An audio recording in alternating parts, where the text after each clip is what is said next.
Welcome to vTalkInsight, Risk Sentiment Daily for December 31st, 2025. Global markets are wrapping up a year of powerful gains, but the crosscurrents driving risk appetite into 2026 are getting more complex. Let's unpack how those forces are shaping today's late-cycle, two-way landscape for portfolios. Risk sentiment today looks late-cycle and two-way. Equities have delivered strong gains, yet price action and positioning show investors becoming more selective and more sensitive to downside surprises. International equity markets, from China and Japan to Brazil and Europe, have outpaced the S&P this year with returns often in the 20 to 40% range, signaling healthy global risk appetite even as U.S. benchmarks pause. In the U.S., the S&P 500 and Nasdaq are up in the high teens to around 20% year-to-date, but recent sessions have seen modest declines rather than an aggressive melt-up. Implied equity volatility remains subdued in the mid-teens, suggesting investors still lean constructive, but are not chasing risk at any price. Across rates, the curve is steepening, with shorter-dated yields anchored below 3.5% while longer maturities trade closer to 5%, reflecting a mix of growth optimism and lingering inflation concern. Flows and behavior point to this late-cycle balance. There is clear rotation into cyclicals, global equities, and AI-linked themes, yet concentration in mega-cap tech, rich valuations, and expectations of higher volatility and 10 to 15% drawdowns are front of mind. Precious and base metals, crypto, and private markets are all seeing meaningful engagement, but persistent inflation, policy uncertainty, and dense geopolitical risk mean investors are increasingly focused on quality, diversification, and liquidity. The AI and data center investment boom remains one of the strongest bullish pillars for risk assets. Major technology platforms are set to lift capital expenditure from roughly $350 billion to about $450 billion next year, a step up that signals an intensifying build-out of compute and infrastructure. Semiconductor leaders such as NVIDIA and Broadcom are expected to keep outperforming into 2026, with current earnings forecasts seen as leaving room for upgrades as the AI cycle matures. This capex is rippling far beyond chips. Every dollar spent on leading AI hardware is estimated to generate many times that in broader tech ecosystem value, reaching software, networking, cooling, and cloud services. Data centers are emerging as a standout segment in commercial real estate, with all new builds across several major global markets reportedly pre-leased and demand consistently outstripping available power and space. Capital is crowding into this theme from multiple directions. SoftBank has now committed around $40 billion to OpenAI, while that firm faces over $1 trillion in compute obligations over the coming years, tying the AI story closely to the balance sheets of hyperscalers and large cloud providers. On the market structure side, filings to list AI-linked crypto products and to enable tokenized equity trading show traditional finance increasingly embedding AI and digital assets into its plumbing, which could further support liquidity and innovation around the theme. That said, the boom carries clear risks that could amplify volatility. Heavy, often opaque private funding into data centers raises the possibility of overbuilding, while a surge in investment-grade debt issuance from large tech groups concentrates credit exposure and could push spreads wider if demand for those bonds is tested. Energy availability is another constraint, with rising natural gas and electricity prices and talk of nuclear as a key solution. A fragile IPO pipeline centered on AI names means any high-profile misstep could reverberate through banks, capex plans, and sentiment. For portfolios, this makes the AI complex both a powerful growth engine and a potential volatility source. Earnings delivery, utilization rates in data centers, and funding costs will be crucial signposts over the next few quarters. Global growth and a broadening equity rally form a second key support for risk sentiment. International markets across both developed and emerging economies have substantially outpaced U.S. indices this year, with several bourses delivering returns of 30% or more. Within equities, strength is no longer confined to U.S. mega-cap technology. Communication services, industrials, and travel-related names, such as leading hotel chains and major airlines, are posting strong earnings and sustained demand. The forward-looking narrative into 2026 is built around solid, if not explosive, global growth alongside inflation that is described as persistent but manageable. That combination, together with expectations for looser financial conditions, is seen as supportive for risk assets and for economically sensitive commodities like copper. Metals markets have already reflected this backdrop. Copper prices have surged more than 40% this year, helped by tariff dynamics, strong demand, and supply constraints, while gold and silver are on track for some of their best annual performances in decades.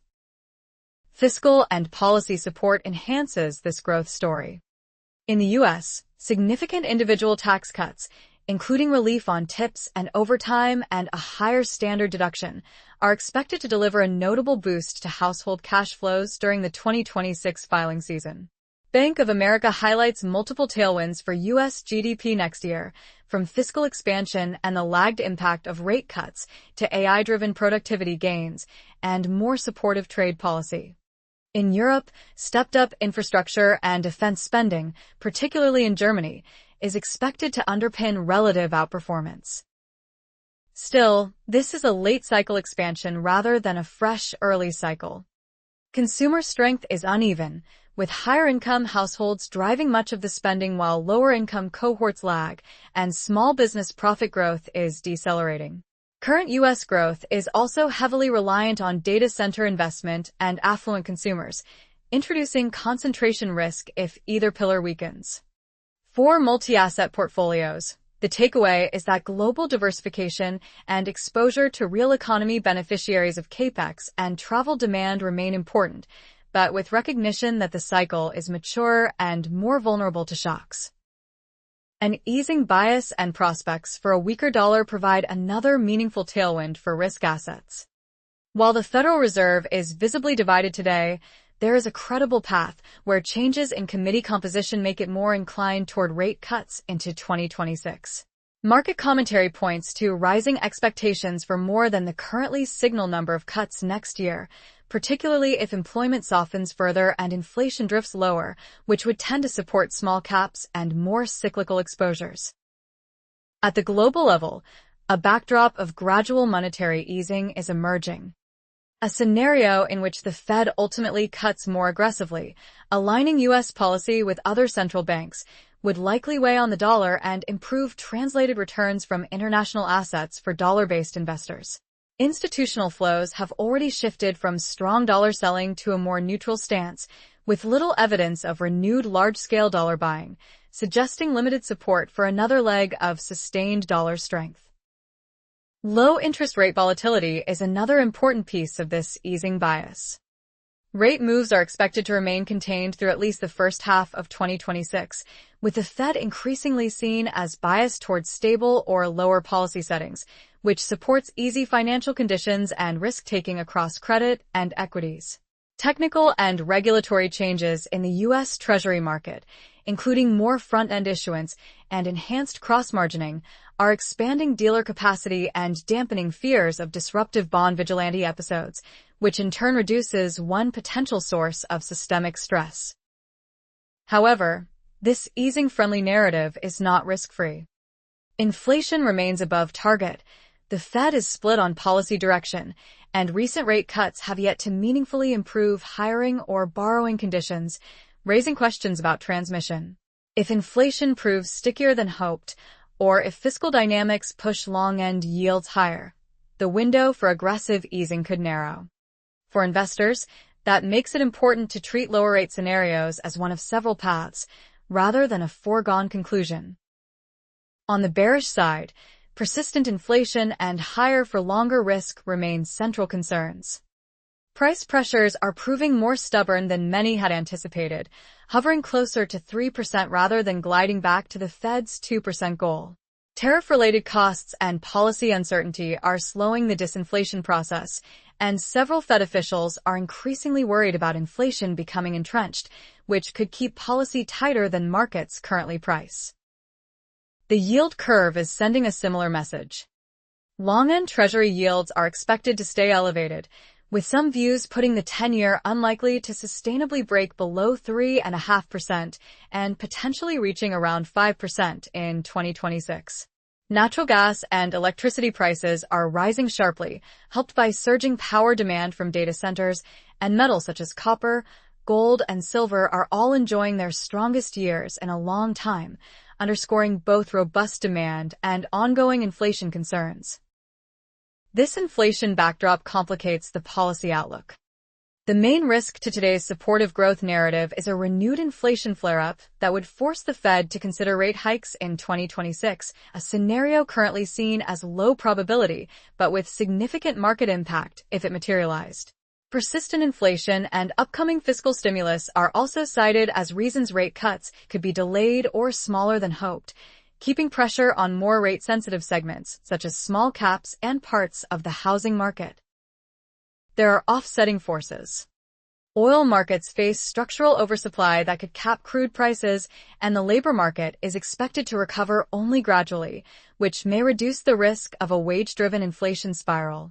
Even so, for cross-asset allocators, the combination of sticky core inflation, higher real rates, and elevated long-end yields argues for continued attention to inflation hedges and to the interest rate sensitivity embedded across portfolios. Another major headwind is elevated valuations and rising earnings disappointment risk. After several years of powerful multiple expansion, the outlook for equity returns in 2025 and 2026 is increasingly tied to delivering on ambitious profit growth rather than enjoying further valuation uplift. Consensus price targets have been drifting higher, while volatility and sentiment remain benign, a mix that can leave markets vulnerable to even modest negative surprises. Earnings expectations themselves are lofty. Estimates for 2026 have been marked up meaningfully, with many companies assuming margin expansion on top of revenue growth, which may prove hard to achieve if input costs or wage pressures persist. Recent trading behavior has been unforgiving. Companies that miss expectations are being hit much harder than those that beat are rewarded, regardless of starting valuation, highlighting a low tolerance for disappointment. Concentration adds another layer of risk. Institutional portfolios remain heavily overweight in large-cap tech. Benchmarks are dominated by a handful of mega-cap names, and the broader economy is leaning increasingly on data center investment and high-income consumers. There are also warnings about potential asset bubbles in AI-related equities, certain metals, and privately funded data center projects, as well as concerns that heavy AI-linked bond issuance could push spreads wider and tighten credit conditions if investor appetite wanes. Taken together, this suggests a more idiosyncratic, dispersion-heavy equity environment ahead. With valuations elevated, volatility expected to rise, and talk of 10 to 15% drawdowns as a normal part of a maturing bull market, index-level upside may be more limited and path-dependent. For investors, that argues for closer scrutiny of earnings quality, balance sheet resilience, and exposure to crowded themes, as well as a nuanced view on where profit expectations look achievable versus where they may need to reset.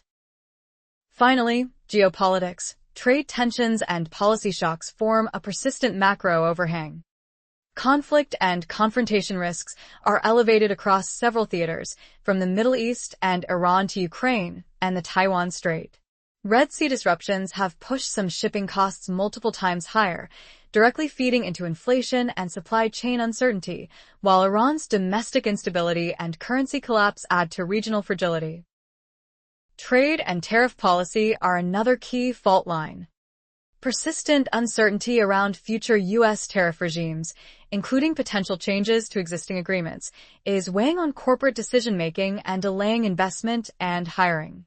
Supreme Court rulings on tariff legality could inject renewed volatility into both inflation readings and asset prices if certain levies are temporarily invalidated, while moves by China to increase domestic content in semiconductors signal a continued push towards strategic decoupling. Domestic politics in the U.S. add to the risk mix.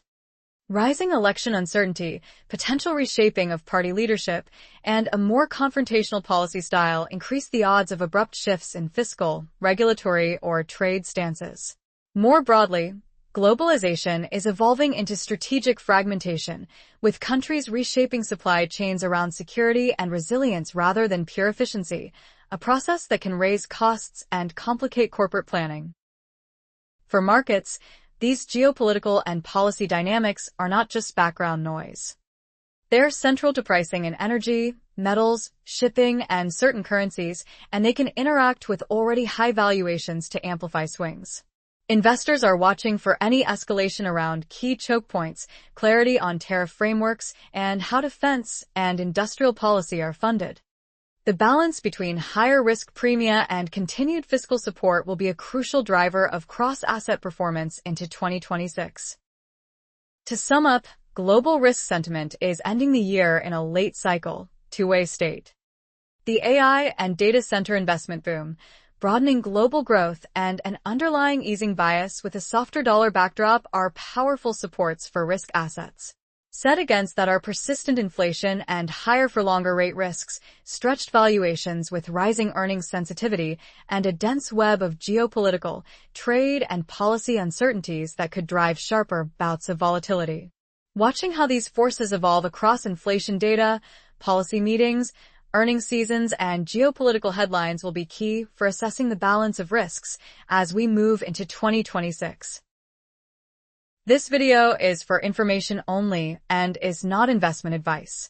Visit and subscribe to vTalkInsight.com for latest interactive market insights.